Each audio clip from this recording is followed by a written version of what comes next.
Today we've come to Rotunda Boxing Gym, which is in Kirkdown, Liverpool. And the reason we're here is when I first got diagnosed with testicular cancer in 2003, after I finished with treatment, I wanted to make myself feel a bit alive and, you know, a little bit of a challenge. So I had a little spar with Paul Smith, who is a very well-known boxer. And it was a great experience, and also raised awareness of life after testicular cancer. Like, you can go and do stuff. You know, you can go out and have a few adventures, and you can feel good about yourself. So last year, my cancer came back and I was back on the old chemo. And I wanted to do it again, but I thought, why not do it again and get some of the lads to come along on the day, because boxing's booming at the minute. So most of the lads we help are all big Smith Brothers fans, and we go to a lot of their fights. I said, look, Smith, can you bring yourself and Callum along and have a little spar with some of the recent survivors? And you know, let's give them a good day, make them feel good about yourself. So that's the reason we're here today, is to have a good day out as a survivor, get the lads here. They get to meet the boxers and they get to have a bit of fun with, in the ring there with Callum and Stephen. Let the better feeling show,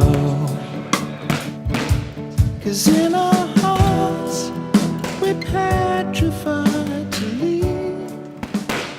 I'm Matt. In 2012 I was diagnosed with stage 1 TC. I had to have an operation, and I was given a course of chemotherapy. They told me it'd make me feel a little bit sick. I wasn't expecting the other changes that would go with it as well. How tired it would make me, its effect on the rest of my body, constant colds, mouth ulcers, cuts and bruises and lumps would get infected. Hardest thing for me with chemotherapy was it's almost like poison going into your body, but it's there in a sense to make you better. But you know, it was a mix of 3 different chemicals coming into me, and I lost all my hair and stuff, and I felt so weak and unable to do things, and I didn't want to see people because of the way that they would perceive me. And you know, it was tough. The chemotherapy is really tough. I had stage 3 germ cell cancer of an unknown origin. Germ cell cancer is a form of testicular cancer which originates in either your testicles or behind your abdominal wall. You don't exactly find a lump like you do with normal testicular cancer, but you do get signs within your testicles that show it's there. Chemotherapy was rough. The easiest way for me to explain it is like if you've been on a bender for a weekend, not slept, not eaten, the way you feel on that Monday, that's how you feel from chemotherapy for weeks and weeks, every day, all night. It's difficult to sleep, but you're tired. It's difficult to eat, but you're hungry. It's just not nice. Obviously there's a common side effects, sickness, feeling nauseous, losing your hair, things that you read about and you do expect, but then the other side effects that you don't expect. All the medication you're on, your moods are different, your hormones are imbalanced. It's a very, very difficult period of time. I was one of the lucky ones with the treatments. A few lads have been through a lot worse than me. I had the 1 dose of chemo, and even that wasn't very pleasant, to be honest, and compared to what some of the lads have been through. I feel quite lucky on that side of things. Chemotherapy, it was rough to start off with. I was really anxious, just desperately wanted the cancer out of my body, so I really fought it in the first cycle. But the best bit of advice I had from Checkemlads at the time was just to let the chemotherapy do its job, really. So I'm a marathon runner, I like to run a lot, that's what I do, and I decided to start treating chemotherapy a lot like running a marathon, just trying to settle into it, try to eat my way through it if I needed to eat, sleep when I needed to sleep, just rest, just, to be honest, just take myself out of family life and just do what I needed to do to just get through the chemotherapy.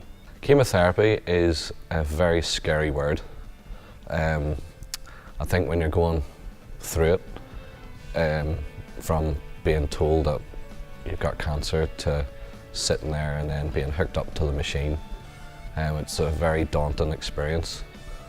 But I think when I was a bit determined to, to hit it head on and get through it, and it was more of you go into a bit of autopilot. I was fine at first. For the first cycle, it didn't really affect me that badly, but once treatment got further on, and the more of the chemicals that are flowing through your body, you get weakness, you sleep a lot, you need to drink a lot of water. Your white blood cell count's all very low, so you've got to make sure that you're away from anybody who's sick, because you'll pick up illnesses very quickly.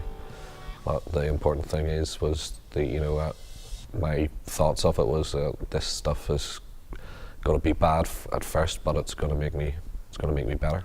That's it. So you want to throw after you throw your right hand, you turn your to like throw left foot to that one. Right over here and then walk across to that one, yeah. There you go. Yeah. Cheers.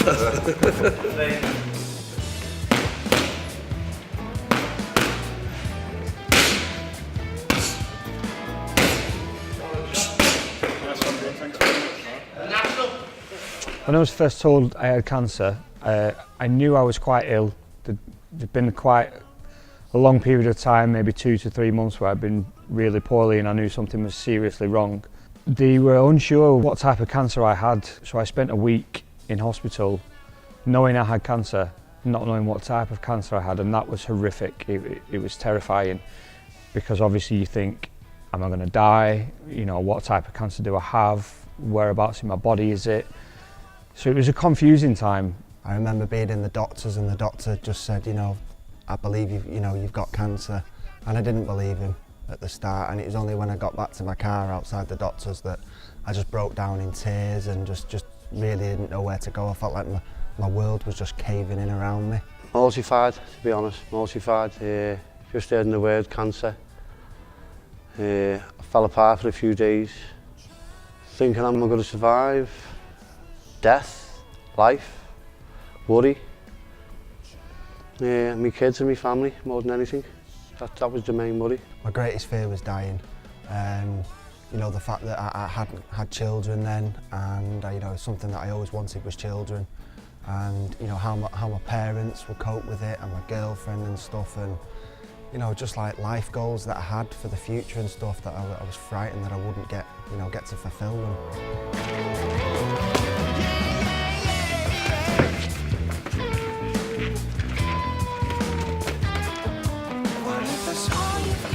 I'm Callum. No,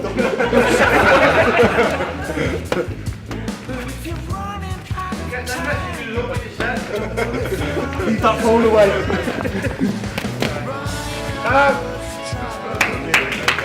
One of the main questions I get asked a lot is, people treat me differently, and a lot of people you expect to be your friend or close to you sort of disappear. Now, I want you to think about it this way. Before you got diagnosed with testicular cancer, you'd probably want to avoid someone with cancer because it's a terrifying thing. The word cancer is a terrifying thing.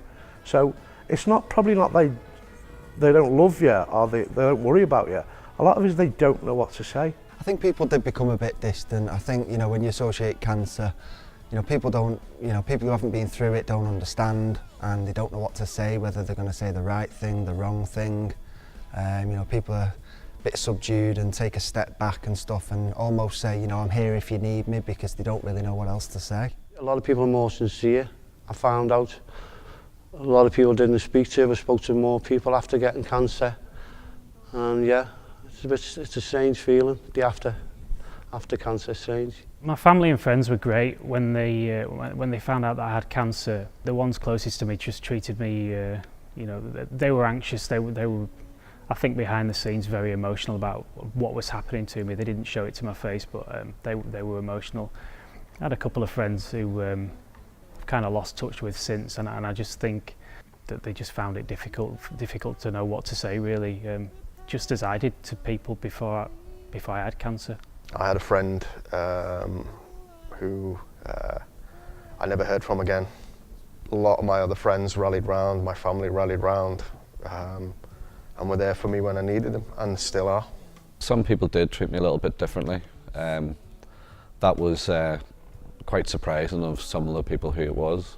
But then, you know, there's quite a lot of people who are your best friends, just, you know, treat me the exact same. I don't want any sympathy. Just if I'm in the pub with my mates and having a couple of beers, I don't want them to talk to me or treat me in any different way than they did beforehand, and they don't.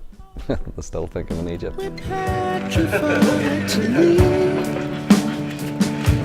Simple life, and everything's for free. And if you want, To be honest, the first year I found of going into remission after testicular cancer was okay. The first month was absolutely, I was on cloud nine.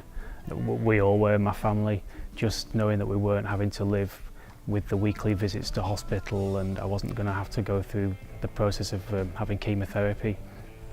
And the first year continued like that.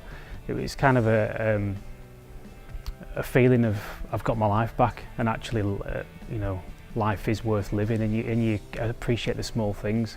It was kind of beyond the first year that things started to get tough for me. When you do start thinking back and reflecting and thinking why did that happen, and actually whether it's important why it happened to you, really. After treatment, I mean, life was really tough. I was starting to get physically better, but the emotional and the mental side of things, it really was a hard thing to battle. I had to do a couple of rounds of counselling and stuff, just to, because you think to yourself, why me? What did I do to deserve this? I'm just a normal lad that goes about his life, and I didn't think I deserved it, but life after cancer is really, really tough. But it's a completely new lease of life having a baby. My daughter's called Alyssa, she's 5 weeks old now, and it was something, as I said earlier, that it's something that I really wanted in life, was to start my own family. And Alyssa is here now, which is great for me and my partner. It's going back to when I seen the consultant at Liverpool Women's Hospital. He said that he really didn't think that I'd be able to have children, and that my only chance would probably be IVF, which for me was devastating news. And to go on to produce a beautiful little baby naturally is just the icing on the cake for me. After the treatment, the first few months I found really hard, and then I got to grips with life after cancer, after having testicular cancer. I got to grips and got myself sorted. Somebody who's just been diagnosed, if they've come onto our forum at Checkemlads, is to try and stay calm, although that's really hard, and to deal with the problem when we've got it, and we'll see what stage it is, and we can help somebody to tell them what course of action needs to be taken, whether it's 1 dose of chemotherapy, whether it's a lengthy stay in hospital, and just try and keep your head above water, stick with it, and you'll see it through to the end, and you'll be good to go. If I was to speak directly to someone that had been diagnosed with germ cell cancer, I would tell them to remain positive, be strong mentally, and inform the family and friends of what's happening and what's going on.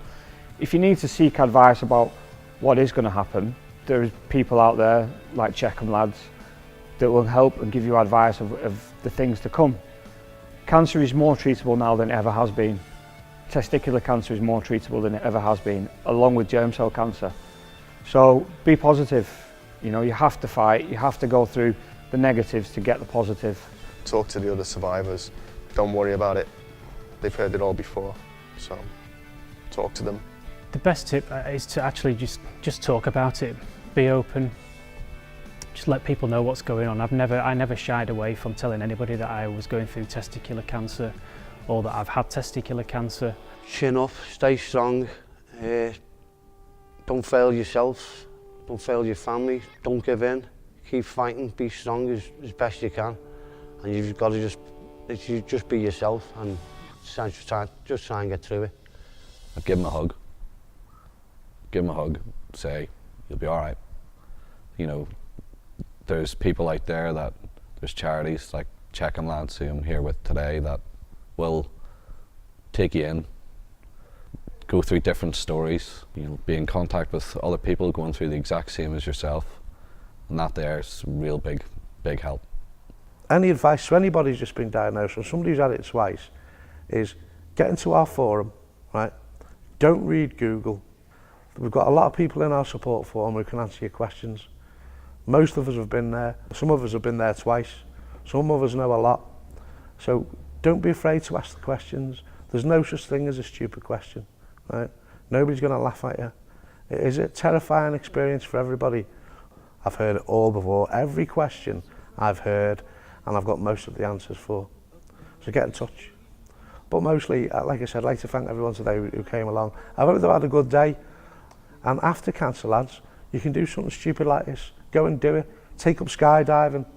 You know, go and play footy or golf again like you never used to. Take up a hobby, right? Get stuck into life, right? Because life's there to enjoy, and you only get one go. 'Cause in our hearts we're petrified to lead a simple life where everything's for free. And if you're looking out from another sea,